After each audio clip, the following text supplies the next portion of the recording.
आजचा विषय आहे आजच्या तरुणांसमोरील आव्हाने.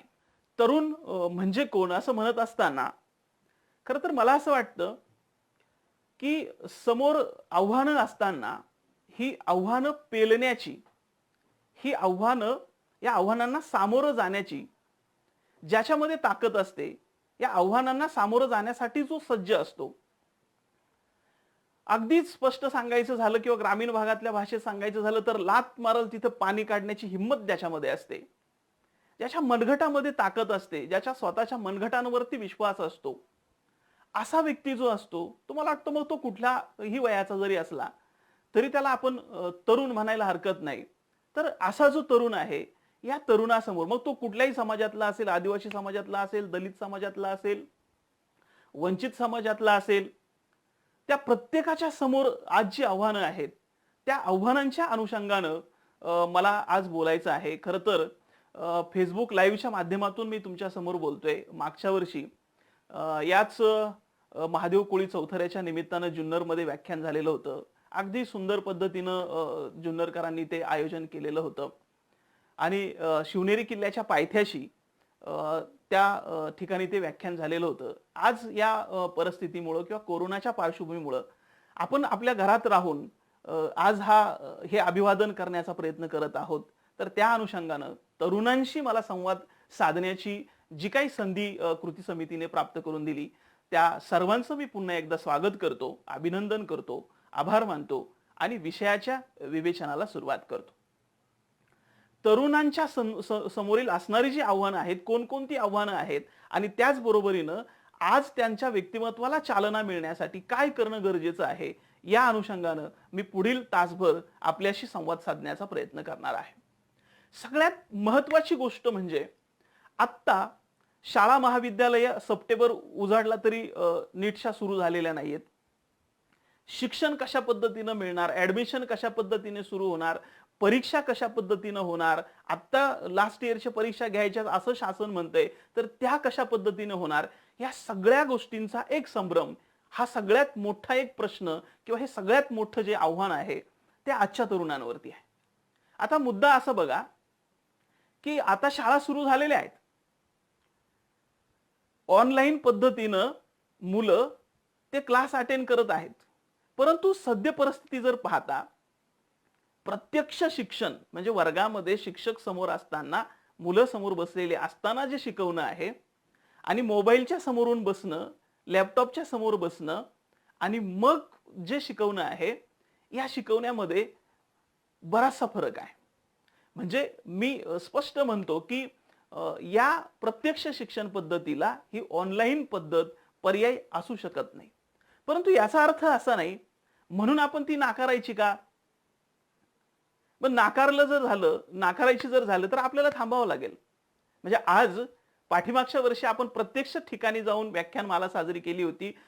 शिवनेरी किल्ल्यावरती जाऊन अभिवादन केलं होतं. परंतु आज परिस्थिती आहे की आपल्याला बाहेर पडता येत नाही. म्हणून आज आपण या ऑनलाईन माध्यमातून, या Facebook लाईव्हच्या माध्यमातून ही व्याख्यानमाला आयोजित करतोय. तर तशाच पद्धतीनं आता आपल्याला प्रत्यक्ष शिक्षण पद्धती आज सुरू करता येत नसल्यामुळे, तिला काही मर्यादा असल्यामुळं, या कोरोनाचं संकट अजूनही आपल्या माथी असल्यामुळं आपल्याला प्रत्यक्ष शिक्षण पद्धती स्वीकारता येत नाही. म्हणून त्याला पर्याय म्हणून तात्पुरता का होईना आपल्याला हा मार्ग स्वीकारावा लागणार आहे. म्हणून तरुणांच्या समोर जी काही आव्हानं ऑनलाईन शिक्षणाबद्दलची उभी राहिलेली आहेत, त्यांना ज्या काही अडचणी येत आहेत, त्या अडचणींना सामोरं जात जात आपल्याला ही प्रक्रिया आत्मसात करावी लागणार आहे. आपल्याला हे शिकूनच घ्यावं लागणार आहे. ही शिक्षण प्रक्रिया जरी आपल्याला सध्या सुसह्य अशी वाटत नसली, तरी सुद्धा त्या प्रक्रियेचा अवलंब आपल्याला करावा लागणार आहे काही काळ तरी या प्रक्रियेवरती. या मुळात काय आहे, की आता जग बदलत चाललेलं आहे आणि जगासोबत बदलणं आपल्याला क्रमप्राप्त आहे. आपण बदल जर स्वीकारले नाही तर डायनोसॉर सारखे आपण नष्ट होत जाऊया. म्हणजे अगदी आदिम काळापासून आजपर्यंत जर विचार केला तर अनेक गोष्टींचे बदल आपण स्वीकारलेले आहेत. त्याच्यातले सकारात्मकता जी आहे ती शोधण्याचा प्रयत्न केलेला आहे. परंतु या माध्यमांचा अतिरेक न करता, या माध्यमांचा अगदी बाऊ न करता, ज्या सकारात्मक पद्धतीने आपल्याला हे स्वीकारता येईल, ही गोष्ट फार महत्त्वाची आहे. म्हणून आपल्याला ऑनलाईन पद्धत स्वीकारावी लागणार आहे, ती शिकावी लागणार आहे. आता याच्यामध्ये खूप अडचणी आहेत पहा. म्हणजे ग्रामीण भागामध्ये बऱ्याच लोकांकडं स्मार्टफोन नाही आहेत. गरीब परिस्थिती असल्यामुळे ते तसं फोनही अफोर्ड करू शकत नाही. दुसरी गोष्ट अशी की जर फोन उपलब्ध केला तर तिथं नेटचा प्रॉब्लेम आहे. इंटरनेट कनेक्शन तिथपर्यंत पोहोचत नाही. अशा अनेक अडचणी आहेत. या अडचणींना सामोरं जाण्यासाठी त्याच्यातले काही पर्याय आपल्याला शोधता येतील का? हेही आपण पाहणं गरजेचं आहे. परिस्थिती दुसरीकडे अशी आहे की नेट कनेक्शन आहे, मोबाईल आहे, 2-2 नाही 4-4 मोबाईल आहेत, परंतु मुलांना शिकण्याची मानसिकता नाही.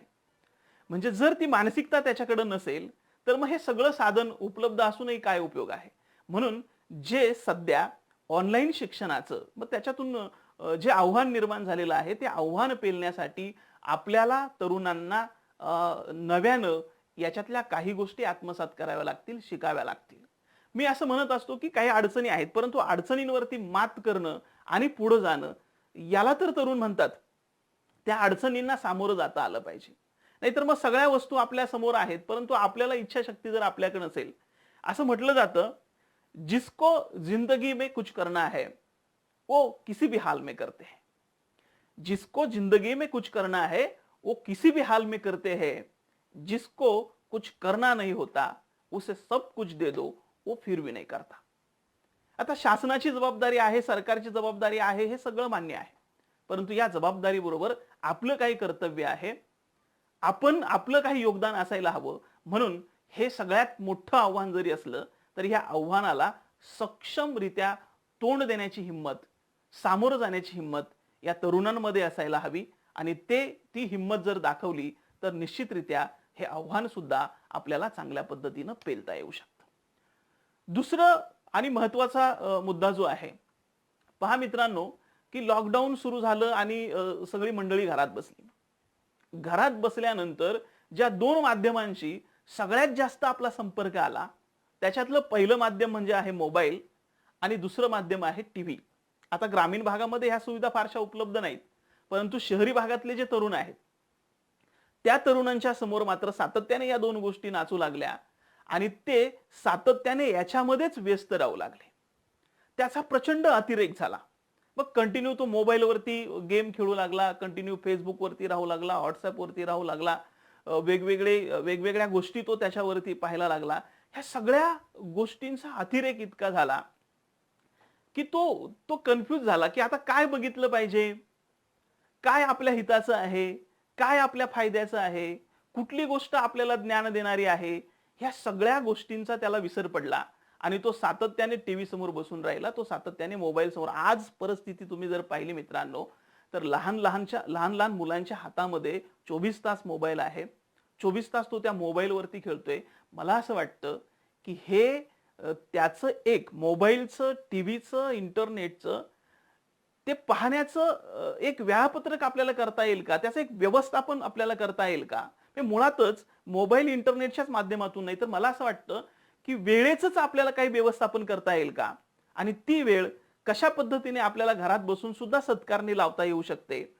कुठल्या वेळेमध्ये आपण टीव्ही पाहायला पाहिजे? मला असं वाटतं, की माझं स्वतःचं टीव्ही पाहण्याचं सुद्धा वेळापत्रक आहे. टीव्हीवरचे सगळेच कार्यक्रम आपल्याला आवडतात का? निश्चितरित्या नाही आवडत.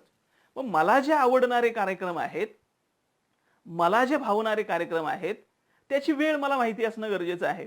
आणि मग दिवसभरामध्ये जर मला आवडणारा कार्यक्रम रात्री 9:30 वाजता आहे, 9:30 ते 10:30 पर्यंत आहे किंवा दुपारी आहे, संध्याकाळी 5 ते 6 आहे, तर मला असं वाटतं की मी त्याच वेळेस टीव्ही समोर गेलं पाहिजे आणि तेवढाच कार्यक्रम पाहण्याचा जर प्रयत्न केला तर माझा प्रचंड वेळ वाचू शकेल. परंतु हल्ली असं होतं, आपण रिकामे घरात आहोत, मोबाईल हातात आहे, टीव्ही समोर आहे.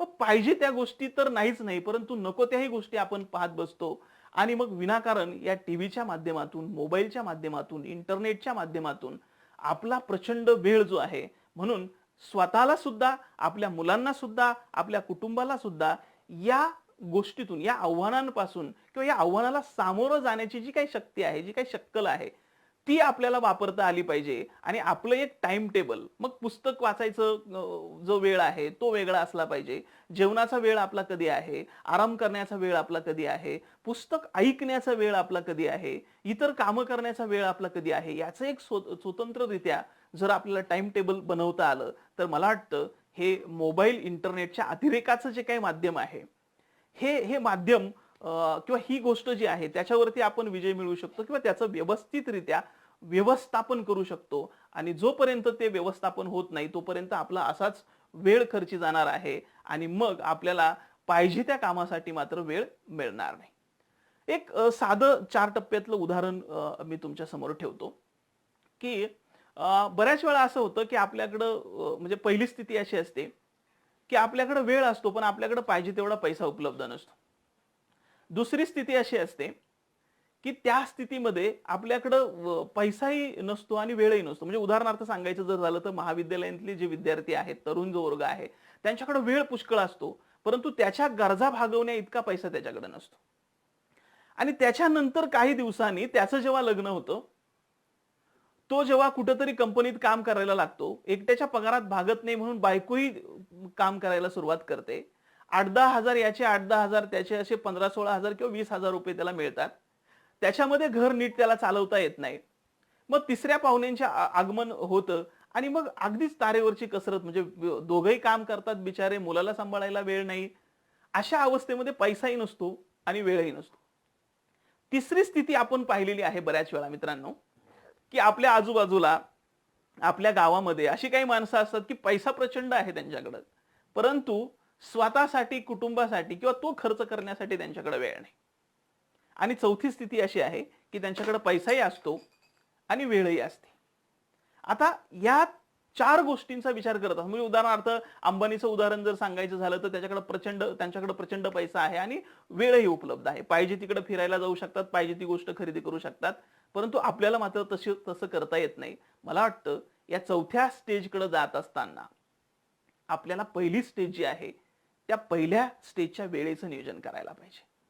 ज्या वेळेस आपल्याकडे पैसा नसतो पण प्रचंड वेळ असतो, त्या वेळेचं नियोजन जर आपण व्यवस्थितरित्या केलं तर हे आव्हान सुद्धा आपण यशस्वीरित्या पाळू शकतो. आणि वेळेचं व्यवस्थापन जर तरुणांना करता आलं तर त्याचं पुढील आयुष्य, त्याचं भावी आयुष्य निश्चितरित्या उज्ज्वल झाल्याशिवाय राहत नाही.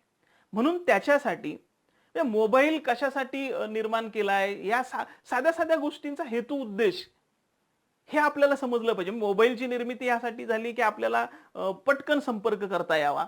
संपर्काचं जे साधन आहे, पटकन एखाद्यापर्यंत आपला मेसेज पोहोचवता यावं, याच्यासाठी निर्मिती झाली. परंतु जर आपण त्याचा वापर तासनतास फोनवरती बोलण्यासाठी केला किंवा कंटिन्यू व्हॉट्सअप वापरण्यासाठी केला, फेसबुक वापरण्यासाठी जर केला, तर वेळ वाचवण्यासाठी निर्माण झालेली गोष्ट वेळ खर्ची घातल्याशिवाय राहत नाही. हे हे गांभीर्य आपल्याला समजलं पाहिजे, की एखादी गोष्ट नक्की कशासाठी निर्माण झाली आहे हे आपल्याला समजलं पाहिजे. मग गाडी सुद्धा असेल, गाडी वेळ वाचावी, पटकन एखाद्या ठिकाणी आपल्याला जाता यावं, पटकन येता यावं. परंतु मुलाच्या हातात गाडी दिली आणि तो 24 तास किंवा 12 तास फिरतच बसला, तर वेळ वाचला की खर्च झाला. म्हणून कोणती गोष्ट कशासाठी निर्माण झालेली आहे याचं थोडंसं गणित जर आपल्याला समजलं तर निश्चितरित्या मित्रांनो आपल्याला वेळेचं नियोजन करता येईल. अशा अनेक गोष्टी सांगता येतील.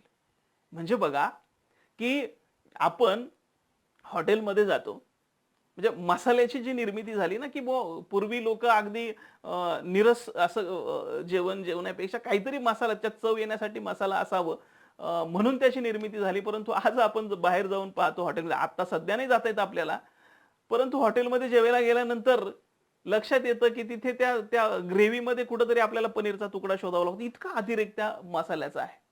किंवा गाणं अगदी एकटं किंवा एकांगी वाटू नये म्हणून त्याला कुठेतरी संगीताची जोड असावी म्हणून संगीत निर्माण झालं. परंतु हल्ली या डीजेच्या नादामध्ये, ढाकचिक मध्ये ते संगीतातले काही बोल आपल्याला शोधावे लागतात. म्हणजे मुद्दा काय आहे मला सांगायचा, की एखादी गोष्ट ज्यासाठी निर्माण झालेली आहे, ज्या हेतूनं तिची निर्मिती झालेली आहे, त्याच्यासाठी आपण त्याचा वापर करतोय का? चांगल्या गोष्टीचा अतिरेक सुद्धा वाईटच असतो. म्हणून मोबाईल असेल, टीव्ही असेल, कुठलाही घटक असेल, त्याचा जो अतिरेक आहे, तो अतिरेक जर जास्त झाला तर मात्र त्याचे दुष्परिणाम सुद्धा आपल्याला भोगावे लागतात. म्हणून तरुणांच्या समोर वेळेच्या व्यवस्थापनाचं, त्याचबरोबरीनं मोबाईल, इंटरनेट, टीव्हीच्या व्यवस्थापनाचं जे काही आव्हान आहे, ते आव्हान पेलण्यासाठी आपल्याला एक सुसज्ज असं वेळापत्रक बनवावं लागेल. त्या वेळापत्रकामध्ये ह्या सगळ्या गोष्टी बसवाव्या लागतील. तरच आपल्याला पुस्तक वाचण्यासाठीचा वेळ, टीव्ही पाहण्यासाठीचा वेळ, मोबाईलवरती व्हॉट्सअपवरती रिप्लाय देण्याचा वेळ, ह्या सगळ्या गोष्टीचं नियोजन करता येईल आणि आपला वेळ जो आहे तो आपल्याला सत्कारणी लावता येऊ शकेल.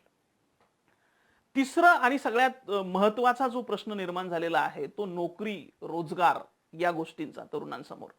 मला वाटतं 17 ऑगस्टच्या दरम्यान काहीतरी 17 मार्चच्या दरम्यान काहीतरी लॉकडाऊन सुरू झालं आणि तेव्हापासनं आजपर्यंत जवळजवळ 6-7 महिने झाले ही सगळी माणसं घरामध्ये कोंडलेली आहेत. आता जर घराच्या बाहेरच पडता येत नाही तर हाताला काम कुठून मिळणार? जे व्यवसाय उद्योग जे होते, कंपन्या ज्या होत्या त्या बंद पडल्यानंतर, त्यांचं काम ठप्प झाल्यानंतर ते तरी पगार कुठून देणार? अशी परिस्थिती निर्माण झालेली असताना मग आता तरुणांनी नोकरीची अपेक्षा कशी धरायची किंवा रोजगाराची अपेक्षा कशी धरायची, असं एक भयानक चित्र आज आपल्या समोर आहे. म्हणजे मित्रांनो, काल मला एक पुणे विद्यापीठातनं माझे एक मित्रच आहेत, त्यांचा फोन आला होता की ते लॉन्ड्रीचं काम करतात विद्यापीठामध्ये असताना आणि गेल्या 6-7 महिन्यापासनं त्यांच्याकडं काहीच कपडे इस्त्री करायला येत नाहीत. त्यांच्या मिसेसचंही काम बंद झालंय. मुलगा जिम मध्ये ट्रेनर म्हणून काम करत होता, त्याचंही काम बंद झालंय. मग अशा परिस्थितीमध्ये काम करण्याची इच्छा असून सुद्धा हाताला काम जर मिळत नसेल तर कुटुंब कसं चालवायचं, अशी भयानक परिस्थिती आजच्या अनेक माणसांवरती, अनेक तरुणांवरती निर्माण झालेली आहे. हे वास्तव आहे आणि हे भयानक आहे. परंतु आता त्याच्यावरती मार्ग शोधण्यासाठी, आपल्याला त्याच्यामधून काही संधी शोधण्यासाठी आपल्याला उठून उभं राहावं लागेल, झटावं लागेल, प्रयत्न करावे लागतील आणि या प्रयत्नांना नक्की यश आल्याशिवाय राहणार नाही. मी काल एक मोबाईलवरतीच व्हॉट्सअपवरती आलेला एक फार सुंदर विचार होता, तो वाचला. त्याच्यातून जी गोष्ट सांगितलेली आहे ती फार महत्वाची आहे की मित्रांनो, एक चिमणी आहे आणि एक चिमणा आहे. त्या पावसामध्ये, त्या वादळामध्ये त्यांचं घरटं तुटतं. ते शांत एकमेकाकडे पाहत राहतात आणि म्हणतात, ठीक, हरकत नाही, आजची रात्र अशीच काढू आणि उद्या सकाळी त्याच्यावरती बोलू. सकाळ होते, नवा दिवस उजाडतो, लख्ख सूर्यप्रकाश पडतो. चिमणा म्हणतो की हरकत नाही, आता परत एकदा काड्या जमवायला सुरुवात करू आणि परत एकदा घर बांधायला सुरुवात करू. चिमणीच्या डोळ्यात टचकन पाणी येतं. तेव्हा चिमणा म्हणतो, अगं वेडे, पाडायचं काम त्याचं आहे, बांधायचं काम आपलंय. यामधून मला मित्रांनो एक गोष्ट सांगायची आहे. त्याच्या पुढे जाऊन तो म्हणतो की आपण काही माणसं आहोत, मग आपण कुणाच्या तरी मदतीची वाट बघूया, पुन्हा नव्यानं भरारी घेऊया आणि पुन्हा नव्याने घरटं बांधूया. आपल्यालाही मित्रांनो अशाच पद्धतीनं नव्याने भरारी घ्यावी लागणार आहे. या लॉकडाऊन नंतर सगळं काही चांगलं होणार आहे, सगळं काही सुरळीत होणार आहे, असा एक आशावाद पदरी ठेवून आपल्याला गगन भरारी घ्यावीच लागणार आहे. गगन भरारी घेण्यासाठी विसरता कामा नये. म्हणून आता सध्याची जी परिस्थिती आहे, या सध्याच्या परिस्थितीमध्ये आपल्यामध्ये झुंजण्याची, संघर्ष करण्याची जी ताकद आहे, ती ताकद आपण तेजवली पाहिजे, ती ताकद आपण पेटवली पाहिजे. आणि म्हणून ज्या गोष्टींची कमतरता आपल्यामध्ये आहे, म्हणजे उदाहरणार्थ आपलं वाचन कमी आहे, तर आत्ता सध्या वेळ आहे, तो वेळ आपल्याला वाचनासाठी लावता येईल. उद्यासाठी सज्ज होण्यासाठी आपल्यामध्ये ज्या काही गोष्टी नव्हत्या त्याच्यावरती काम करता येईल. आपल्याला चांगल्या पद्धतीने बोलता येत असेल किंवा बोलता येत नसेल तर त्याच्यावरती आपल्याला काम करता येईल. आणि अशा पद्धतीनं आपल्याला उद्यासाठी सज्ज करण्यासाठीची ही वेळ आहे, असा सकारात्मक दृष्टिकोन ठेवून या आजच्या कठीण प्रसंगाकडे आपल्याला बघितलं पाहिजे. उद्याच्या गरजा काय आहेत, त्या उद्याच्या गरजा शोधल्या पाहिजेत आणि त्या गरजांवरती आपल्याला काम करावं लागणार आहे. त्या गरजा एकदा लक्षात आल्या म्हणजे बऱ्याच वेळा होतं, म्हणजे आत्ताचीच परिस्थिती नाही, पाठीमागे जाऊन आपण जर पाहिलं तर बरेचसे तरुण म्हणतात असतात, नोकरी नाही, व्यवसाय नाही, हाताला काम नाही, परंतु किंवा शिक्षण घेऊनही नोकरी मिळत नाही, असे असंख्य प्रश्न तेव्हाही आपल्या समोर होतेच. ते प्रश्न सोडवण्यासाठी मला असं वाटतं जगाकडं, समाजाकडं, सद्यस्थितीकडं आपण जरा उघडे डोळे ठेवून पाहिलं पाहिजे. म्हणजे आत्ताच्या गरजा काय आहेत, आत्ता समाजातली परिस्थिती काय आहे आणि आपल्यामध्ये कोणत्या क्षमता आहेत, त्या क्षमतांचा वापर करून आत्ताच्या गरजा आपण भागवू शकतो का, याचा कुठेतरी तरुणांनी विचार केला पाहिजे. म्हणजे बऱ्याच वेळा काय होतं, की माझे वडील असं एखादा मुलगा म्हणतो, की माझे वडील इंजिनिअरिंग केलं त्यांनी, ते खूप चांगल्या पद्धतीने कमवतात म्हणून मीही आज इंजिनिअर झालो, तर मलाही चांगलं कमवता येईल. मित्रांनो, ही गोष्ट सोडून द्या. कारण तो कालखंड आता राहिला नाही. म्हणजे वडिलांचा तुमचा जो कालखंड होता त्याला 30 वर्ष उलटून गेली की. तेव्हा निश्चितरित्या त्या गोष्टींना चांगले दिवस होते. म्हणजे तेव्हा नुसतं पीएचडी झालं तरी कुलगुरू होता येत होतं. आज सेट-नेट, पीएचडी, एम-फिल सगळं काही होऊन प्राध्यापक सुद्धा होता येत नाही. एवढं स्पर्धा वाढली, एवढा संघर्ष वाढला. जशा पद्धतीनं समाज बदलतो, जशा पद्धतीने सामाजिक परिस्थिती बदलते, त्या परिस्थितीनुसार आपल्याला बदलावं लागणार आहे. त्या परिस्थितीचा स्वीकार करून त्याच्यावरती स्वार व्हावं लागणार आहे. म्हणून रोजगाराच्या संधी शोधण्यासाठी आपल्याला डोळे उघडे ठेवून समाजातल्या गरजांचा, समाजात असणाऱ्या गोष्टींचा अभ्यास करावा लागणार आहे. म्हणजे आता कोरोनाच्या पार्श्वभूमीमध्ये बऱ्याच महिला मंडळांनी मास्क बनवले, त्याच्यातून त्यांना बरीचशी कमाई करता आली किंवा सॅनिटायझरचा बिझनेस आज तुफान चालतोय. बऱ्याच ठिकाणी मेडिकल मध्ये ते उपलब्ध आहे. बऱ्याच लोकांनी ते बनवण्याचा प्रयत्न केला, की या पार्श्वभूमीला अनुषंगून आपल्याला काय करता येईल याचा शोध घेणं गरजेचं आहे. टीव्हीवरती आपण जाहिराती पाहतो, पण आपण कधी असा विचार करत नाही, की आपल्याला ही जाहिरात बनवता येईल का? आपल्याला त्या संदर्भात काही शिकून घेता येईल का? आपल्या डोक्यातल्या कल्पना आहेत, त्या कल्पना वापरता येतील का?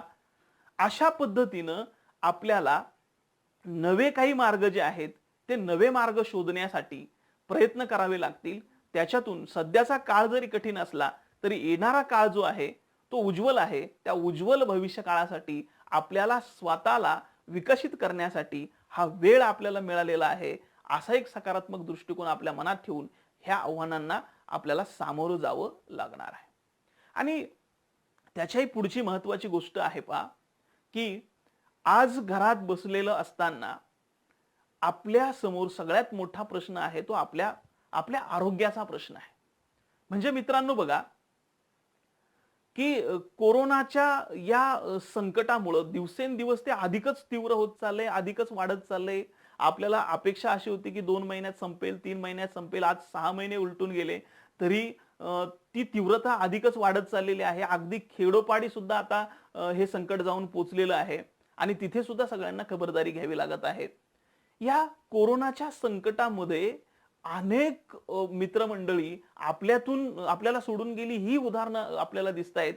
अनेक चांगली चांगली माणसं जी धट्टीकट्टी माणसं आहेत त्यांना सुद्धा या संकटावरती मात करता आली नाही. त्याच्या पाठीमागची काही कारणं जर आपण शोधण्याचा प्रयत्न केला तर ते आरोग्याचं जे सगळ्यात मोठं आरोग्य टिकवण्याचं आजच्या म्हणजे तरुणांसमोर नाही तर मला वाटतं सगळ्या लहान मुलांपासून महिलांपासून वयोवृद्धांपर्यंत सगळ्यांच्या समोर हे जे एक मोठं आव्हान आहे आरोग्या संदर्भातलं, ते सुद्धा फेस करण्यासाठी, ते सुद्धा टिकवण्यासाठी आपल्याला कटिबद्ध राहावं लागणार आहे.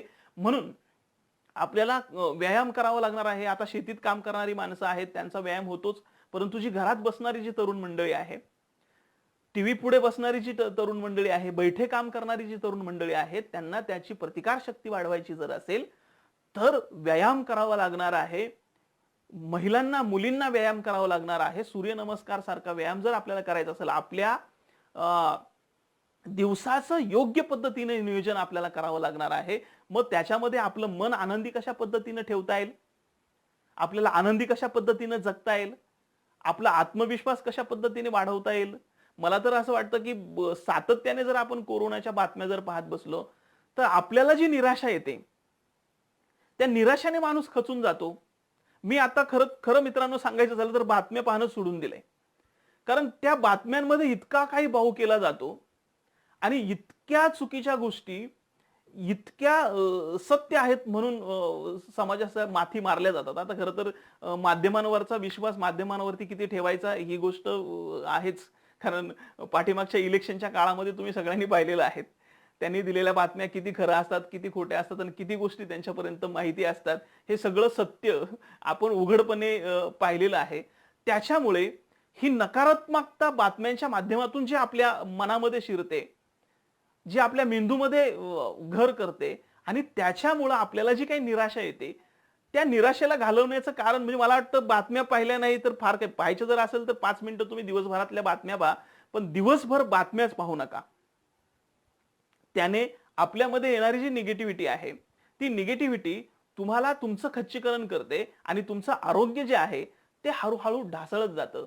आहार सुद्धा आपला कशा पद्धतीने असला पाहिजे, मला वाटतं सकाळी उठल्यापासनं संध्याकाळी झोपेपर्यंत आपण किती व्यायाम करायचा आहे, योगासनं करायची आहेत, सूर्यनमस्कार करायचा आहे, आपला नाश्ता कसा असला पाहिजे, आपले आरामाची वेळ काय असली पाहिजे, आपल्या आहारामध्ये काय काय गोष्टी असल्या पाहिजेत, या सगळ्या गोष्टीकडं आपल्याला लक्ष द्यावं लागणार आहे. आणि त्याचबरोबरीनं आपण स्वतः, आपलं कुटुंब, आपले मित्रमंडळी हे आनंदी कशा पद्धतीनं राहतील, समाधानात कशा पद्धतीनं जगतील, याच गोष्टींवरती आपल्याला फोकस करणार आहे. कारण मला वाटतं कोरोनाच्या प्रत्यक्ष आजारापेक्षा भीतीनंच लोक जास्त मारत आहेत.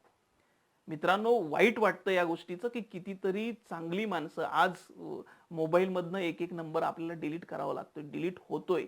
ही गोष्ट फार वाईट आहे. म्हणून आपलं आरोग्य जपणं, आपलं आरोग्य सांभाळणं, आपला आहार व्यवस्थित असणं, ह्या सगळ्या गोष्टी फार महत्वाच्या आहेत. हल्ली आपली लाईफस्टाईल अगदी बदलून गेली. आपण किती वाजता उठतो, किती वाजता झोपतो, घरात असल्यामुळं किंवा कामाला जायचं नसल्यामुळं आपलं शेड्यूलच अगदी बिघडून गेलंय. परंतु तसं न करता घरात असलं तरी आपल्याला आपली लाईफस्टाईल जी आहे ती अगदी व्यवस्थितच ठेवावी लागणार आहे. पहाटे उठून जर चांगल्या पद्धतीने व्यायाम केला तर निश्चितरित्या आपलं आरोग्य आपल्याला चांगल्या पद्धतीने ठेवता येईल. मी कधी कधी कामाच्या निमित्तानं जेव्हा बाहेर पडावं लागतं तेव्हा अगदी फाजील आत्मविश्वास असणारे तरुण सुद्धा मी पाहिलेले आहेत. अजिबात मास्क लावणार नाही, पाहिजे तिकडे फिरणार, गरज नसताना सुद्धा. तर मित्रांनो, असं करून चालणार नाही. कारण आपल्याला उद्याचा भविष्य काळ जो आहे तो उज्ज्वल करायचा आहे.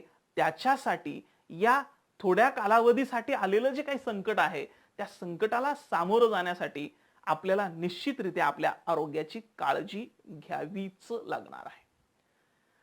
त्याच्यानंतर दुसरा जो मुद्दा आहे, एक नवा मुद्दा आहे, वेगळा मुद्दा आहे. कदाचित तुम्ही फार याच्यावरती ऐकलं नसेल.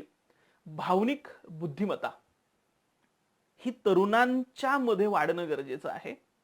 तरुणांनी या भावनिक बुद्धिमत्तेचा विचार करणं गरजेचं आहे.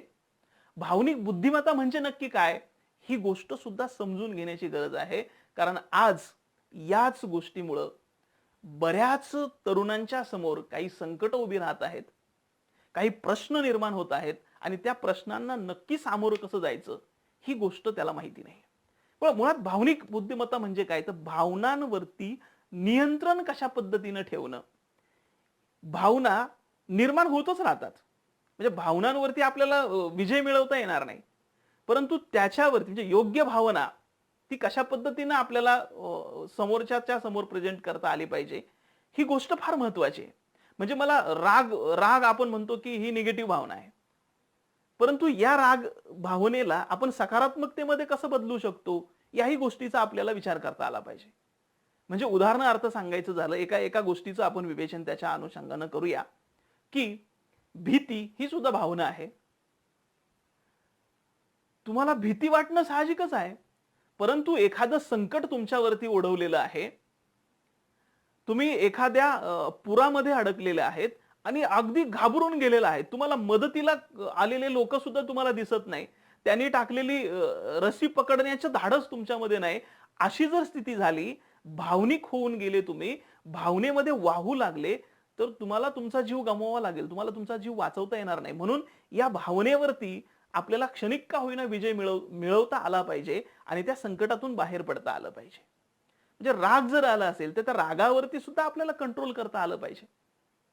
प्रेमावरती सुद्धा आपल्याला बंधनं घालता आली पाहिजेत. आपल्याकडे काय असतं, बऱ्याच वेळा तरुणांचं अगदी टोकाचं असतं, एकतर काहीच करायचं नाही, नाहीतर मग एकदम टोकाचं करायचं. असं न करता या भावनांचा समन्वय आपल्याला साधता आला पाहिजे. म्हणजे उदाहरणार्थ मी तुम्हाला सांगतो की मी जेव्हा एम ए करत होतो, एम ए करत असताना वर्गामध्ये सर शिकवत होते आणि सर लिहून द्यायला लागले. लिहून द्यायला लागल्यानंतर माझ्या लक्षात आलं की हे सर मी जे लिहून घेतोय किंवा आम्ही जे लिहून घेतोय त्या नोट्स ऑलरेडी आमच्याकडे आहेत. म्हणून मी सरांना म्हटलं की सर कृपया आपण लिहून घेण्यापेक्षा काही चर्चा करूया किंवा काही शिकवा वेगळं. अर्थात त्या दिवशी कदाचित सरांची तयारी नसेल किंवा अजून काही कारण असेल, तर सर माझ्यावरती चिडले, की जे सांगितलंय ते कर की. मी म्हटलं, "सर तुम्ही पुण्यातनं येताय. मी नारायणगाववरनं येतोय." तेव्हा मी नारायणगावला राहत होतो.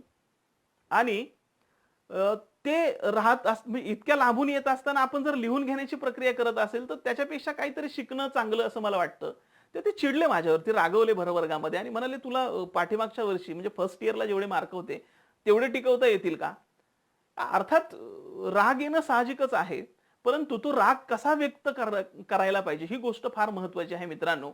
मी सरांना सांगितलं, की "सर निश्चितरित्या मी प्रयत्न करेल." आणि मी तो प्रयत्न केला सुद्धा आणि मी त्या मनसर महाविद्यालयामध्ये एम-एला फर्स्ट आलो. आता पहा, ती गोष्ट सकारात्मक घेतली.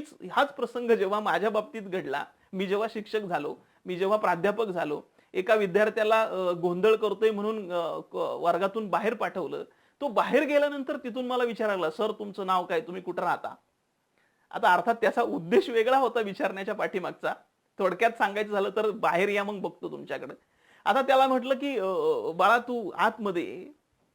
तुला नाव, गाव, पत्ता वगैरे मी कुठं राहतो, कसं यायचं सगळं सांगतो." असं म्हटल्यानंतर तो थोडासा जरा बिथरला आणि तो निघून गेला. पण ही जी पद्धत आहे व्यक्त होण्याची, ही आजच्या तरुणांमध्ये दिसायला लागते. म्हणजे सरांनी काहीतरी ओरडलं, चांगलं सांगितलं म्हणून रिएक्ट कशा पद्धतीने होतो. म्हणजे कदाचित सकारात्मक मुद्दा, त्या रागवण्याला जर आपण सकारात्मक घेतलं, तर आपलं भविष्य बदलू शकतं. अशी अनेक उदाहरणं आपल्याला पाहायला मिळतील. अगदीच सगळ्यांना माहिती असणारं उदाहरण जर पाहायचं झालं, तर महात्मा गांधींना जेव्हा ट्रेनमधनं इंग्रजांनी हाकललं, फर्स्ट क्लासच्या डब्यामधनं हाकललं, ढकलून दिलं, तेव्हा कदाचित महात्मा गांधी रागावून व्यक्त झाले असते. दगड उचलून त्यांना मारले असते, भांडणं केली असती. परंतु तसं जर केलं असतं, तर त्या काळात इंग्रजांचं राज्य होतं. त्यांनी त्यांना आत टाकलं असतं, मारलं असतं. परंतु गांधीजींनी तसाच क्षणिक राग व्यक्त केला नाही. जेलमध्ये टाकलं असतं कदाचित. ते जेलमध्ये जाण्यासाठी महात्मा गांधी घाबरत होते असा प्रश्न नाही. परंतु इतक्या क्षुल्लक कारणासाठी जेलमध्ये जाण्यात काय अर्थ आहे? परंतु त्यांनी जे सांगितलं त्यांना खडसावून, की आज तुम्ही मला ट्रेनमधनं फक्त हाकललंय, परंतु मी तुम्हाला उद्या माझ्या देशातून हाकलेल.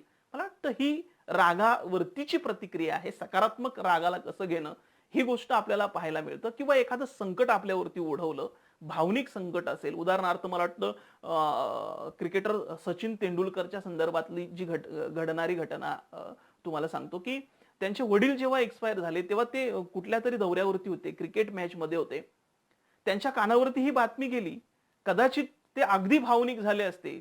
असं म्हटलं जातं, "जगी भावने हुनी या, कर्तव्य श्रेष्ठ जाणा." कर्तव्य महत्वाचं आहे. भावना तर असतातच.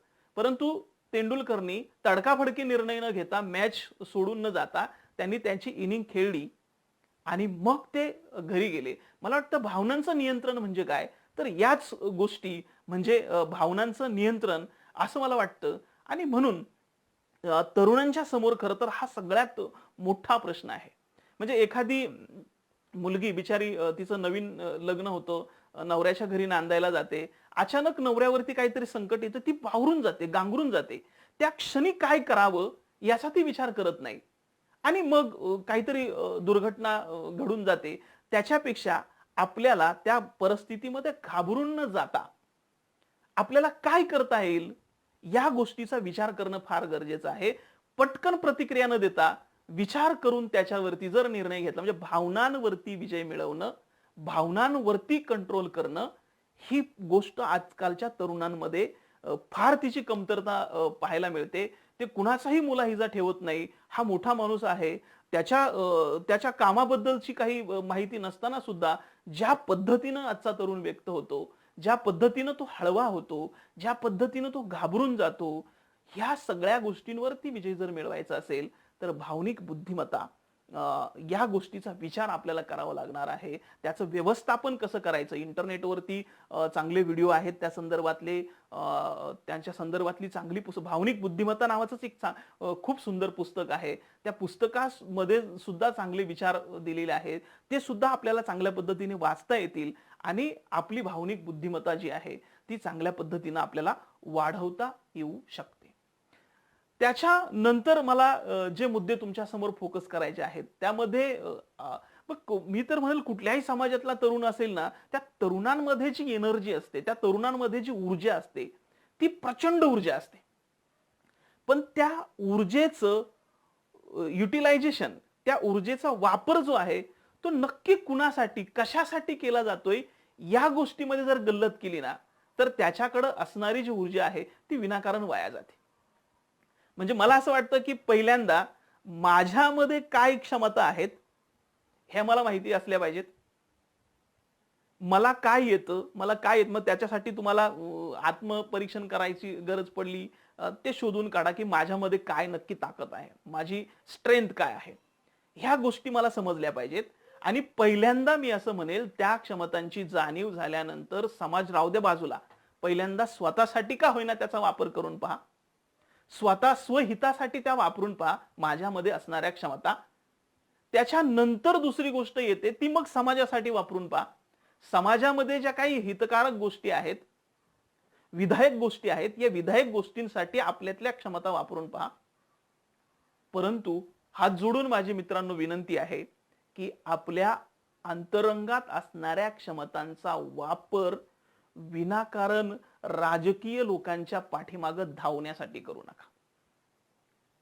विघातक गोष्टींसाठी करू नका. जर अशा पद्धतीने आपल्यातल्या क्षमतांचा वापर केला, म्हणजे तुम्ही बघा ना, एखादा नेता तुमच्या समोर येतो, तुमच्या समोर भाषण देतो, तुमच्याशी गोड गोड बोलतो, तुम्हाला हॉटेलला जेवायला नेतो, तुमच्याकडनं बॅनर लावून घेतो, तुमच्याकडनं प्रचार करून घेतो. ही सगळी तरुण पिढी या माणसांच्या पाठीमागे धावतात. आणि नंतर जेव्हा इलेक्शन होते, जेव्हा तो उमेदवार विजयी होतो, त्याच्यानंतर तरुणांचे प्रश्न सुटतात का हो? आजही तरुण प्रचंड बेकार आहेत. तरुणांच्या हाताला काम नाही. मग जर आपली एनर्जी, आपल्या क्षमता आपण अशा माणसांच्या पाठीमागे धावण्यामध्ये घालवल्या, तर त्या माणसांना जाब विचारण्याचा अधिकार आपला नाही.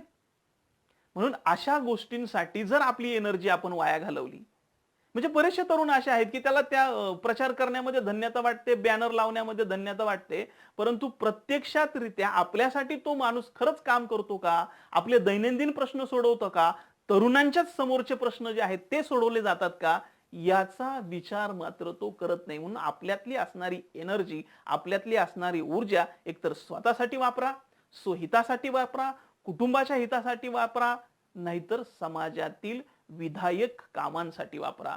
परंतु विघातक गोष्टींसाठी मात्र अजिबात वापरू नका. सगळ्यात महत्वाची गोष्ट सांगायची म्हणजे विधायक म्हणजे काय आणि विघातक म्हणजे काय. तर जे समाज हिताचं आहे ते विधायक आहे, आणि जे समाजाच्या विरोधात आहे, समाजाला खाईत लोटणारा आहे, समाजाला वेगळी दिशा देणारा आहे. तुम्ही तो एक प्रयोग इंटरनेटवरती किंवा युट्यूब वरती पाहिला असेल की काही मुलांच्या हातामध्ये फुगे फुगवलेले दिले जातात, काही मुलांच्या हातामध्ये टाचण्या दिल्या जातात. त्यांना कुठलीच सूचना सांगितली जात नाही, कुठलेच नियम सांगितले जात नाही, पण स्टार्ट म्हणून वेळ त्याची सुरू केली जाते. आता यांना फुगेवाल्यांनाही काही सांगितलं नाही, टाचण्यावाल्यांनाही काही सांगितलं नाही, परंतु नैसर्गिकरित्या हे टाचण्यावाले त्या फुगेवाल्यांकडे जातात आणि त्यांचे सगळे फुगे फोडतात. कोणी सांगितलं होतं का? नाही सांगितलं. पण एक मानवी प्रवृत्ती आहे ना काहीतरी चांगलं. आता हे विघातक झालं बरं का. फुगे चांगले असले, चांगले दिसू द्या की चांगले दिसतील, पण फोडायची काय गरज आहे? तुम्हाला कोणी फोडायला सांगितले होते का?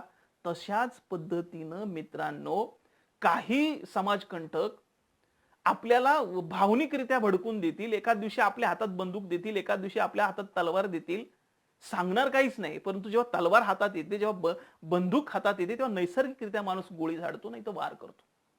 म्हणून आपल्या क्षमतांचा वापर, गैरवापर आपण कुणाला करू देणार नाही.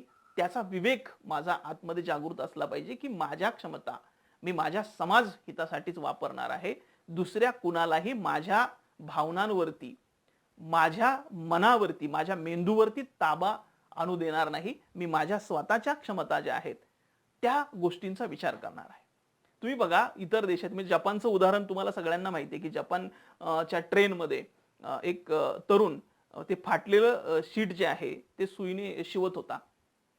त्याला काही माणसांनी विचारलं, तू म्हणजे त्या रेल्वेचा कर्मचारी आहे का? तो म्हटला नाही, मी या देशाचा नागरिक आहे आणि माझी जबाबदारी आहे की माझ्या देशामध्ये जर काही असं मला दिसलं तर ते दुरुस्त करण्याचं काम एक नागरिक म्हणून माझं आहे.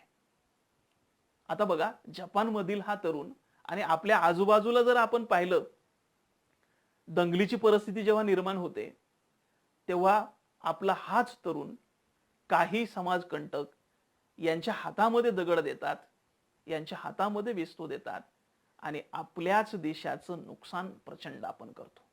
म्हणजे आपल्यामध्ये असणारी क्षमता, आपल्यामध्ये असणारी ताकद आपण विघातक पद्धतीने वापरतो. म्हणून तरुणांनी आपल्या क्षमतांचा वापर हा कुणाच्याही हातामध्ये देऊ नये.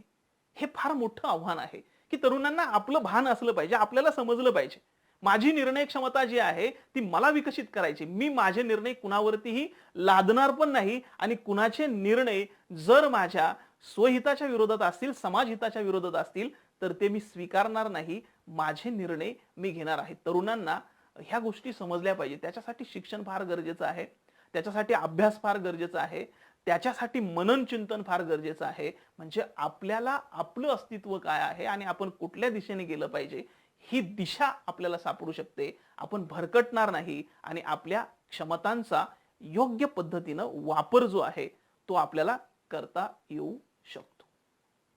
आता पुढच्या मुद्द्याकडे जात असताना सगळ्याच गोष्टी अशा डोक्यात घेऊन सगळंच काही करावं असं तरुणाला वाटत असतं की मला हेही जमलं पाहिजे, मला तेही जमलं पाहिजे, मी हे पण करतो, मी ते पण करतो.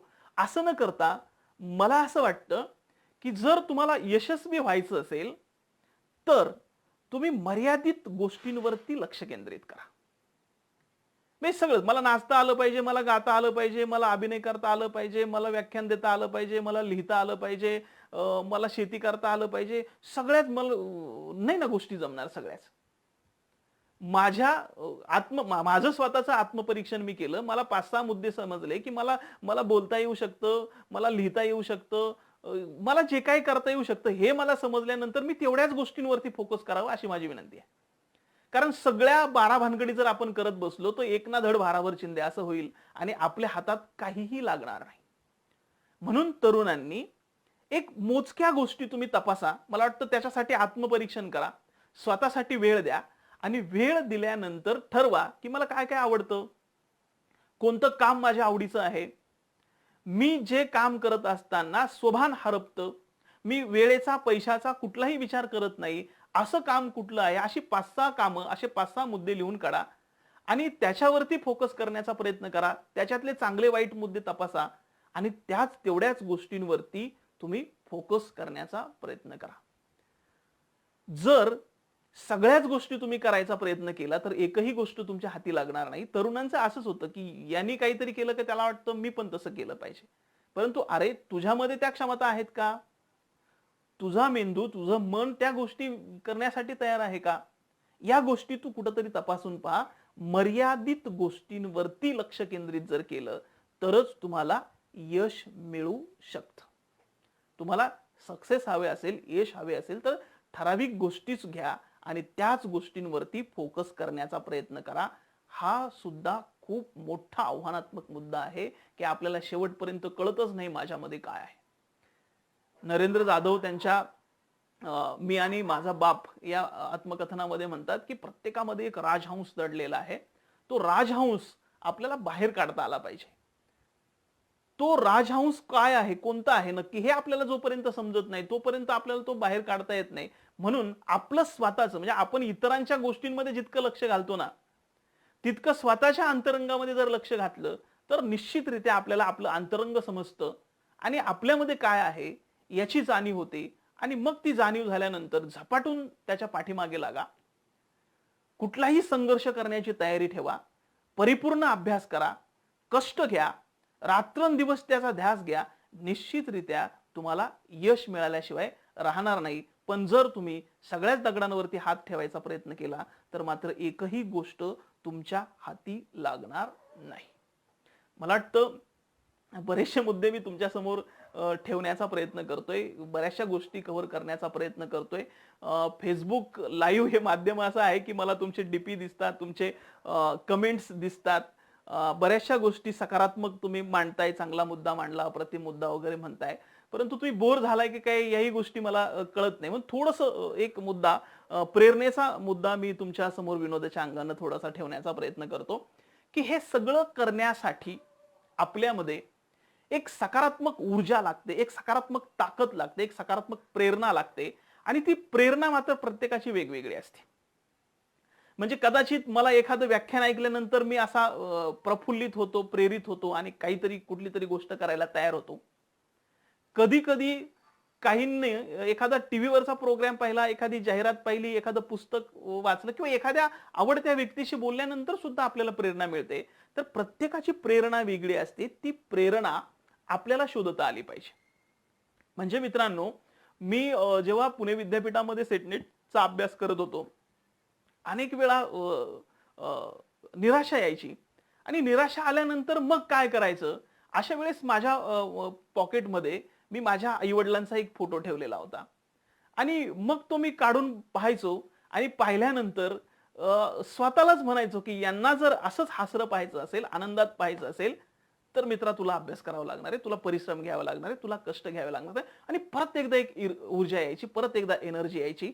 त्यांचं संघर्ष, भावाचा संघर्ष, बहिणीचा संघर्ष, कुटुंबाचा संघर्ष, हा सगळा अभ्यासल्यानंतर, हा सगळा आठवल्यानंतर असं एक नवं बळ शरीरामध्ये निर्माण व्हायचं आणि परत एकदा नव्या जोमानं मी अभ्यासायला लागायचो. तसं आपली प्रेरणास्थानं आपण शोधणं गरजेचं आहे. म्हणजे आपला चार्जर त्याला मी असं म्हणतो. जसा मोबाईलचा चार्जर सातत्याने आपल्या बरोबर असतो, तसं आपलं प्रेरणादायी चार्जर आपल्या बरोबर जर असेल, तर आपल्याला कधी निराशा येणार नाही. आणि निराशा जरी आली, तरी सुद्धा आपण त्याच्यावर सकारात्मक पद्धतीनं मात करू शकतो. एक मुलांसाठी मी सांगत असतो बऱ्याच वेळा, तेच उदाहरण तुमच्यासाठी सांगतो, की माझ्या मोबाईलमध्ये काही गाण्यांचे फोल्डर आहेत. म्हणजे 4 प्रकारचे फोल्डर आहेत. एक म्हणजे गुड सॉन्ग, चांगली गाणी. दुसरं आहे तरुणांना आवडणारं सॅड सॉन्ग. त्याच्यानंतर सॅड सॉन्ग फार ऐकतात हा तरुण हल्ली. त्याच्यानंतर तिसरं आहे बॅड सॉन्ग आणि चौथं आहे मॅड सॉन्ग. कदाचित गुड आणि सॅड हे दोन तुम्ही ऐकलेले असतील. परंतु सॅड आणि मॅड हे फार काही ऐकले नसतील कारण ती माझी क्रिएटिव्हिटी आहे. त्याच्यामध्ये काही गोष्टी मी शोधण्याचा प्रयत्न केला. गुड म्हणजे काय, की मला असं वाटतं जे गाणं ऐकल्यानंतर आपलं मन प्रसन्न होतं. आपल्याला प्रफुल्लित असं वाटायला लागतं, आनंदी होतो आपण, समाधानी होतो. असं कुठल्याही प्रकारचं गाणं ते जर ऐकलं, तर ते गुड सॉन्गमध्ये येईल असं मला वाटतं, की आपण फ्रेश होतो. म्हणजे "ए तारा ओ तारा हर तारा, देखो जिसे तो लगे प्यारा, ये सब साथ में जो है रात में, तो जगमगाए आसमान सारा." छान वाटतं वेगवेगळ्या किंवा कितीतरी गाणी असतात. "ऐरणीच्या देवा तुला ठिणगी ठिणगी वाहू दे, आभाळागत माया तुझी आम्हावरी राहू दे." कधीही ऐकलं तरी असं मन प्रसन्न होऊन जातं. अशा प्रकारची गाणी जर आपल्या मोबाईलमध्ये ठेवली तर जिथे आपल्याला थकवा वाटेल, जिथे आपल्याला एनर्जी कमी झाली असं वाटेल, तिथे निश्चितरित्या आपल्याला प्रेरणा मिळू शकेल. पण होतं काय, की आम्हाला हे सॅड सॉन्ग का आवडतात? मला आजपर्यंतही त्याचं गणित समजलं नाही. म्हणजे एखाद्याचा प्रेमभंग झाला नसला ना, तरी सुद्धा ते सॅड सॉन्ग ऐकल्यानंतर ते एकदम असं सॅड होऊन जातं. काय ऐकतात ही मुलं? मेरा जीवन कोरा कागज कोरा ही रह गया. अरे लिही ना त्याच्यावरती काहीतरी. तू जर काहीच त्याच्यावरती लिहिलं नाही, तर तुझं जीवन, तुझं आयुष्य कोऱ्या कागदासारखंच राहील ना. त्याच्यावरती लिहिण्याचं काम कुणाचं आहे? तुझंच आहे ना. जर तू लिहिलं नाही, तर ते कोरच राहणार आहे. म्हणून मित्रांनो, आपलं आयुष्य कशा पद्धतीनं जगायचं, त्याला कशा पद्धतीनं प्रेरित करायचं हे आपणच ठरवलं पाहिजे. ना कोई उमंग है, ना कोई तरंग है, ये जिंदगी तो क्या एक कटी पतंग है. अशी गाणी ऐकल्यानंतर, अशा वातावरणामध्ये राहिल्यानंतर सॅड होऊन जातो आपण. दुःखमय गोष्टी सातत्याने आपल्या समोर जर आल्या तर आपलं मन ते सुद्धा दुःखी होऊन जातं. म्हणून सॅड सॉन्ग जर ऐकत बसला तर आपलं आयुष्य सुद्धा सॅड झाल्याशिवाय राहणार नाही. आणि मग बॅड म्हणजे काय? तर ज्या काही गोष्टी किंवा जी काही गाणी आपल्यावरती वाईट संस्कार करतात, चुकीच्या गोष्टी आपल्या समोर आणतात. मी एक गाणं ऐकलं होतं त्याच्यामध्ये मुलगा आणि बाप दोघं जण सायकल चालवतात आणि रस्त्याने चालता चालता त्यांचं ते गाणं आहे. मुलगा बापाला म्हणतो, "डॅडी ओ डॅडी, ओ मेरे डॅडी, कैसा हुआ था भला, मम्मी को तुमने कैसा पटाया, ये तो बता दो जरा." कुठं चालली ही संस्कृती? पोरगं बापाला विचारतंय, की आईला कसं पटवलं होतं सांगा. तेरे लिए तो सिग्नल तोड ताड के आया दिल्ली वाली गर्लफ्रेंड छोड छाड के. कुठलं वातावरण आहे? काय परिस्थिती आहे? म्हणजे जर ती पोरगी शहाणी असेल तर ती असा विचार करेल, एक तर हे सिग्नल तोडून आलंय, दुसरी गोष्ट आधीचीला सोडून आलंय, हे माझ्या बरोबर सुद्धा एकनिष्ठ कसं राहील. ह्या अशा बॅड इफेक्ट करणाऱ्या, तू एक बार हा कह दो मैं पहली वाली छोड़ दूंगा, अशा पद्धतीनं जर आपण गाणी ऐकली तर ती ती बॅड इफेक्ट करतात आपल्या मनावरती. आणि मॅडचं तर ते अगदी अवघड आहे. त्याच्या पुढची गोष्ट आहे मॅडची. काय चाललंय ते गाणं म्हणणाऱ्यालाही कळत नाही आणि ऐकणाऱ्यालाही कळत नाही. पण दोघे आपलं त्याच्यामध्ये झिंगत असतात. टनटना टन टाना. यमक जुळवला फक्त झालं गाणं तयार आणि आमची तरुण पिढी त्याच्यावरती नाचायला लागली. खुशी से खुद खुशी कर लो. याचा मराठी अर्थ काय? चला आनंदाने मरायला जाऊया. तरी सुद्धा आम्ही त्याच्यावरती नाचतो. अशा बऱ्याचशा गोष्टी आहेत की ज्या आपल्याला काहीच कळत नाही.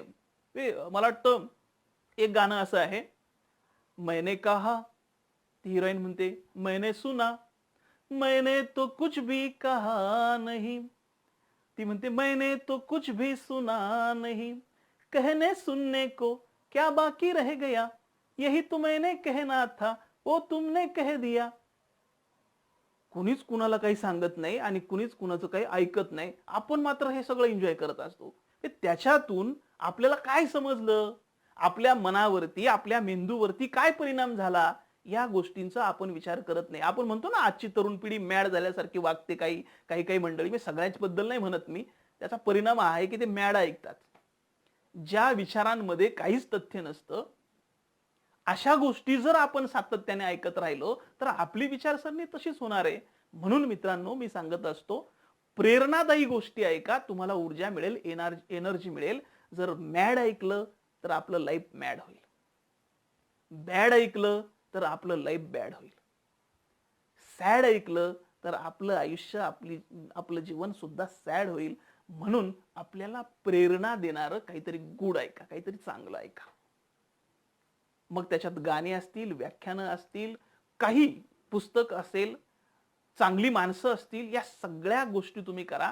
पण ज्या गोष्टी आपल्या आयुष्याला प्रेरणा देतील. एक मनोरंजन म्हणून काही गोष्टी तुम्ही पाहू शकता, परंतु त्याचा अतिरेक जर झाला तर तो परिणाम आपल्यावरती झाल्याशिवाय राहत नाही. म्हणून या गोष्टी करणं गरजेचं आहेच. आपल्याला आपलं आपलं ध्येय उद्दिष्ट स्पष्ट पाहिजे हो. आपल्याला समजलं पाहिजे की आपल्याला कुठं जायचंय. जर त्या गोष्टीचं ध्येय उद्दिष्टच आपल्याला माहित नसेल तर मग आपला प्रवास कुठेही हेलपाटे खात होतो. कटी पतंग सारखा कुठेतरी जाऊन आपण कोलमडतो. म्हणजे मुद्दामून आठवलं म्हणून एक उदाहरण सांगतो. माझ्या कॉलेजमध्ये लेक्चर चालू असताना एक मुलगा यायचा, सुसाट वेगानं त्याची बुलेट घेऊन यायचा आणि जागेवरती त्या ग्राउंडमध्ये आल्यानंतर यू टर्न करायचा, झिरो टर्न करायचा आणि सुसाट वेगानं परत निघून जायचा. लेक्चरला डिस्टर्ब व्हायचं. म्हणून मी काही विद्यार्थ्यांना सांगितलं की बाबा हा कोण मुलगा आहे, त्याला जरा शोधून काढलं तर बरं होईल. मुलांनी सांगितलं मला त्याचं नाव आणि मी म्हटलं त्याला मला भेटायचंय, बोलायचंय. पण तो घाबरला. त्याला वाटलं सर ओरडतील, चिडतील. पण मी त्या मित्रांना सांगितलं की त्याला सांगा की मी ओरडणार नाही, रागवणार नाही, चिडणार नाही. मला फक्त जाणून घ्यायचंय की तू ही गोष्ट का करतो. तो लाजत काजत बिचारा एक दिवस आला आणि आल्यानंतर मी त्याला समोर बसवलं आणि त्याला विचारलं की बेटा हे कसं करतो. मी 4 व्हीलर चालवतो, 2 व्हीलर चालवतो, पण मला आयुष्यात हे युटर्न वगैरे जमलं नाही. त्याला जरा कॉन्फिडन्स आला की त्याला वाटलं सर शिकून घेण्याचा प्रयत्न करतात. तोही खुलून सांगायला लागला की सर ते असं करायचं असतं, ब्रेक दाबायचा असतो, क्लच दाबायचा असतो वगैरे. त्यांनी ते बरंच काय काय मला सांगितलं. पण म्हटलं हे तू करतो कशासाठी. तो मात्र मग लाजला. तो म्हणाला सर तेवढंच आपलं इम्प्रेशन. बरं इम्प्रेशन कुणावरती, मुलांवरती, सरांवरती. तो लाजत लाजत म्हणाला नाही सर मुलींवरती. आता खरं तर त्याला जे सांगायचं होतं किंवा त्याच्याकडनं मला जे ऐकायचं होतं ते मी ऐकलं होतं सगळं. त्याला म्हटलं मला फक्त जाणून घ्यायचं होतं की तू कशासाठी करतो. मला समजलं. पण जर तुझी इच्छा असेल की याच्यावरती मी काहीतरी मार्गदर्शन तुला करावं, तुझी इच्छा असेल तर मी सांगतो. अन्यथा माझा जो उद्देश होता तुझ्याकडनं जाणून घेणं ते माझं काम झालेलं आहे. तो म्हणला सांगा सर. मी म्हटलं एक गोष्ट लक्षात ठेव मित्रा, की असं सुसाट वेगानं गाडी चालवणं, युटर्न करणं, परत सुसाट वेगानं पुढे जाणं, यानं तुला असं वाटतं की मुलगी इम्प्रेस होते. तर मित्रा मुली तसा विचार करत नाहीत. ती विचार करते की एकतर भाड्याचं बुलेट घेऊन येतं, जॅकेट दुसऱ्याचं घातलेलं आहे, बुटं तिसऱ्याची घातलेली आहेत, सुसाट वेगानं हे जर असंच गाडी चालवत राहिलं तर हे किती दिवस जगेल? आणि असा अर्ध्यावरती सोडून जाणारा जोडीदार मला नको. मुली वेगळ्या पद्धतीने विचार करतात. म्हणून आपलं ध्येय उद्दिष्ट काय आहे तिथपर्यंत पोहोचण्याचं, पण तिथली परिस्थिती काय आहे ती आपण समजून घेतली पाहिजे. म्हणून आपलं जीवन जे आहे ते योग्य ट्रॅकनं जाण्यासाठी या सगळ्या गोष्टींचा आढावा, या सगळ्या गोष्टींचा अभ्यास मित्रांनो आपल्याला करावा लागणार आहे. म्हणजे आपलं जीवन भरकटणार नाही. आपलं ध्येय उद्दिष्ट क्लिअर असलं पाहिजे. आपल्याला तिथपर्यंत जर पोहोचायचं आहे ना, मला वाटतं आपलं कार्यकर्तृत्व असं करा की त्याच्यावरती लोक इम्प्रेस झाली पाहिजेत. गाडी चालवण्याने इम्प्रेस होत असतील किंवा स्टाईल मारण्याने इम्प्रेस होत असतील तर हा भ्रम आहे. मुलांपेक्षा सक्षम असतात, मुली चांगला विचार करतात, त्या समंजस असतात, त्या अशा गोष्टींना कधी फसत नाहीत. म्हणून या साध्या साध्या गोष्टींचा विचार तरुणांनी केला पाहिजे. थोडंसं स्पष्ट बोलतोय परंतु ते गरजेचं आहे. म्हणून मित्रांनो, तुम्ही काय करायचं आहे याच्यावरती फोकस मात्र जे आहे ते तुम्ही निश्चितरित्या केला पाहिजे. आणि म्हणून शेवटच्या मुद्द्याकडे जात असताना आत्ता आपण जे काही करतोय ना, मला असं वाटतं हे सगळेच करतात. म्हणजे मुलं काय म्हणतात माहिती का, सर मी शिक्षण पूर्ण केलं पण मला नोकरी नाही लागली. ते शिक्षण तर तुझ्या बरोबरीने 1000 मुलांनी पूर्ण केलंय. त्या सगळ्याच लोकांना तर, सगळ्याच मुलांना तर नोकरी नाही लागणार. पण तुझ्यामध्ये स्पेशल असं काय, तुझ्यामध्ये वेगळं असं काय? म्हणून मित्रांनो, आपलं वेगळेपण दाखवण्यासाठी मला असं वाटतं वेगळा विचार करावा लागणार आहे. ऐसा सोचो जो कोई नहीं सोचता. असा विचार करायला पाहिजे की आतापर्यंत असा विचार कोणी केला नाही. ऐसा देखो जो कोई नहीं देखता. असं काही पहा की जे आजपर्यंत कुणी पाहिलेलं नाही. मग त्याच्यासाठी तुम्ही न्यूटनचा गुरुत्वाकर्षण शक्तीचा नियम जो आहे त्याबाबत जर विचार केला तर आतापर्यंत म्हणजे तेव्हापर्यंत न्यूटननी जे शोधलं ते कोणीच शोधलं नव्हतं. त्याला त्यांच्याच डोक्यात विचार आला की फळ जे आहे, सफरचंद आहे, तो झाडावरनं खालीच का पडला, त्याच्यावरती त्यांनी विचार प्रक्रिया सुरू केली आणि वेगळं काही निर्माण झालं. विजेते व्हायचं असेल, जिंकायचं जर असेल तर आपल्याला वेगळ्या पद्धतीनंच विचार करावा लागणार आहे. जीतने वाले कोई अलग काम नहीं करते, वो हर काम अलग ढंग से करते. वेगळ्या मार्गानं, वेगळ्या पद्धतीनं आपल्याला काम करावं लागणार आहे. आपलं काम इतरांच्या पेक्षा वेगळं असलं तरच आपल्याला आज समाजामध्ये किंमत आहे. सगळ्यांसारखंच जर आपण करत राहिलो तर सगळ्यांना जे मिळतंय तेच आपल्याला मिळत राहणार आहे. पण इतरांपेक्षा वेगळं काही जर आपण करण्याचा प्रयत्न केला तर आपल्याला वेगळं काहीतरी मिळणार आहे. म्हणून वेगळा विचार आपल्याला करता आला पाहिजे. आपण म्हणतो सूर्य उगवतो, सूर्य मावळतो. पण मी याच्यावरती असं म्हटलं होतं की सूर्य उगवतही नाही, सूर्य मावळतही नाही. पण आतापर्यंत आपल्या मनावरती ही गोष्ट बिंबलेली आहे, बिंबवली गेलेली आहे. त्यामुळं आपण ते नाकारू शकत नाही. आता त्याच्यातलं वास्तव काय आहे थोडक्यामध्ये सांगायचं जर झालं तर, म्हणजे पृथ्वी, चंद्र हे तरी कुणाभोवती तरी फिरतात. बरोबर आहे. म्हणजे चंद्र पृथ्वीच्या भोवती फिरतो, पृथ्वी सूर्याच्या भोवती फिरते, परंतु सूर्य मात्र कोणाच्या भोवती फिरत नाही. तो स्थिर आहे. पण तो जर स्थिर आहे तर तो उगवेल कसा? तो एकाच जागेवरती आहे ना. मग उगवतो म्हणजे, सूर्य उगवतो म्हणजे काय होतं तर पृथ्वीच्या ज्या भागावरती आपण राहतो तो भाग सूर्यासमोर येतो, आपण त्याला सूर्य उगवतो असं म्हणतो. आणि पृथ्वीच्या ज्या भागावरती आपण राहतो तो भाग सूर्यासमोरून दूर जातो तेव्हा सूर्य मावळला असं आपण म्हणतो. म्हणजे खरं तर मावळत असतो आपण आणि उगवत असतो आपण, पण आपण त्या सूर्यालाच म्हणत असतो उगवला सूर्य आणि मावळला सूर्य. पण मुद्दा असा आहे मित्रांनो, असा विचार आजपर्यंत आपण कधीही केलेला नव्हता. सूर्य उगवतही नाही, सूर्य मावळतही नाही. सूर्य एका जागेवरती स्थिर आहे. उगवतो आपण, उगवतो, मावळतो आपण. याला वेगळा विचार म्हणतात की आतापर्यंत ज्या लोकांनी याच्यावरती फोकस केलं नाही, विचार केला नाही, असा काहीतरी विचार आपल्या मनामध्ये असला पाहिजे. आपण स्पर्धा स्पर्धा स्पर्धा म्हणतो, स्पर्धेचं युग आहे. पण मुळात स्पर्धा ही संकल्पना समजून घेत असताना एक गोष्ट लक्षात येते की स्पर्धा ही समान घटकांमध्ये होते. आणि आपण एकीकडे असं आपण बघा, प्रत्येकाचं मसल्स पॉवर वेगळी आहे, प्रत्येकाचा मेंदू, त्याची विचार करण्याची क्षमता आहे, प्रत्येकाचं दिसणं वेगळं आहे, प्रत्येकाची शारीरिक क्षमता वेगळी आहे. मग जर एक माणूस दुसऱ्यासारखा नाही तर समान घटक झाले कुठे? आणि जर समानच घटक नसतील तर समान घटक हा स्पर्धेचा नियम आहे.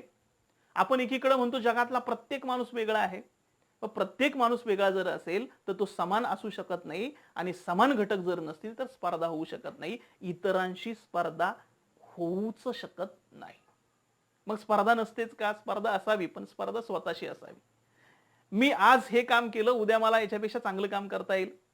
आज मी असं बोललो, उद्या मला याच्यापेक्षा चांगलं बोलता येईल. आता मी इतके टक्के मिळवले, मला याच्यापेक्षा चांगले टक्के मिळवता येतील. ही स्पर्धा मित्रांनो स्वतःशी असते. स्पर्धा दुसऱ्याशी कधीही असू शकत नाही.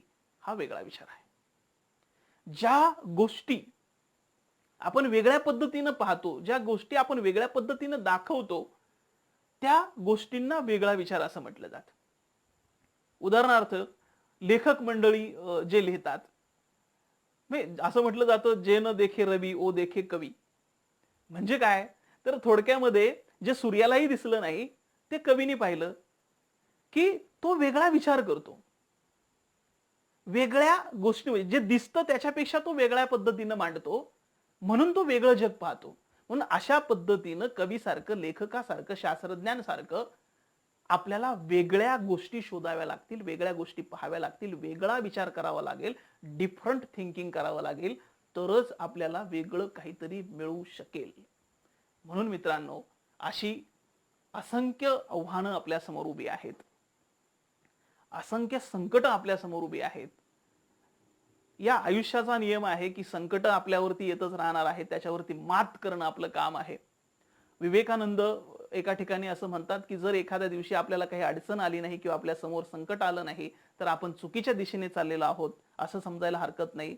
म्हणून मला असं वाटतं की ही संकट आपल्याला सक्षम करण्यासाठी येतात. असा एक सकारात्मक विचार ठेवून आपण या गोष्टींना जर सकारात्मक पद्धतीने घ्यायचं ठरवलं तर आपलं आयुष्य वेगळं असू शकतं, आपलं जीवन वेगळ्या पद्धतीने बदलू शकतं, आपणही यशस्वी होऊ शकतो, आपणही जिंकू शकतो. म्हणून मित्रांनो, ही सगळी आव्हानं मी तुमच्या समोर ठेवण्याचा प्रयत्न केला. निश्चितरित्या तुमच्यापर्यंत माझं जे चिंतन होतं, जे मनन होतं, ते पोहोचवण्याचा प्रयत्न केला. तुम्हाला ते निश्चितरित्या आवडलं असेल, समजलं असेल अशी आशा व्यक्त करतो. जुन्नर तालुक्यातील आदिवासी कृती समिती सातत्याने असे उपक्रम घेत असते, तरुणांपर्यंत पोहोचण्याचं काम करत असते. मग त्याच्यामध्ये गणपत घोडे सर असतील, मेमाने सर असतील, किंवा माझे जुन्नर तालुक्यातली सगळे मित्र असतील, संतोष लांडे सर जे लाईव्ह पाहतात ते असतील, किंवा सगळे मित्रमंडळी जे असतील, या सगळ्या मित्रमंडळींचं आभार व्यक्त करतो. आणि जाता जाता गुरु ठाकूरांची जी कविता मला सातत्याने आवडते, या विषयाशी ती कुठंतरी कनेक्ट होते, म्हणून ती तुमच्या समोर सादर करण्याचा प्रयत्न करतो. असे जगावे दुनियेमध्ये आव्हानांचे लावून यात्तर, असे जगावे दुनियेमध्ये आव्हानांचे लावून यात्तर, नजर रोखुनी नजरेमध्ये आयुष्याला द्यावे उत्तर, नजर रोखुनी नजरेमध्ये आयुष्याला द्यावे उत्तर. नको गुलामी नक्षत्रांची, भीती आंधळ्या ताऱ्यांची, नको गुलामी नक्षत्रांची, भीती आंधळ्या ताऱ्यांची, आयुष्याला भिडतानाही चैन करावी स्वप्नांची, आयुष्याला भिडतानाही चैन करावी स्वप्नांची. असे दांडगी इच्छा जयांची, असे दांडगी इच्छा जयांची, मार्ग तयाला मिळती सत्तर, नजर रोखुनी नजरेमध्ये आयुष्याला द्यावे उत्तर, नजर रोखुनी नजरेमध्ये आयुष्याला द्यावे उत्तर.